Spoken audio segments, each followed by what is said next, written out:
खुलुमबाय आंनि अनजालु आरो अनजालि लोगोफोर नोंथांमोन बयखौबो आंनि गोसो गोरबो जिउजों खुलुमनाय जासियो।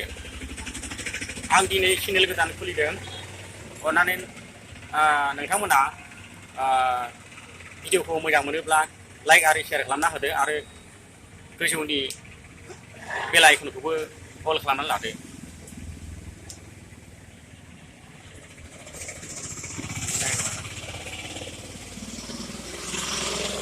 Hello guys, nोंथांमोनखौ आदानि चेनेलाव वेलकाम खालामबाय। आदाया दिनै चेनेल गोदान बानायदों। आदानि चेनेलखौ नोंथांमोना मोजां मोनोबा लाइक खालाम आरो भिडिअखौ मा होनो साबस्क्राइब खालामनांगोन ना आदानि चेनेलखौ। ओमफ्राय बिदिनो आदाखौ सापर्ट खालामलांबाय था। आदायाबो मोजां मोजां भिडिअ होगोन। आदाया अबाव थायोमोनलाय? आङो जाहैबाय बेंगालराव थायो। आदाया बेंगालराव थायो। नोंथांमोना बेंगालरनि माखासे जायगाफोरखौ नायनो गोसोबा आदानि भिडिअखौ नायबा नुगोन आरोना नोंथांमोना। आरो आदाखौ लासै लासैनो सापर्ट खालामलांबाय थाबानो जाबाय। आदाया बिदिनो गानफोर हगारनो नागिरदों आदाया गावनि चेनेलाव। बे आरो गोजोनथोंसै।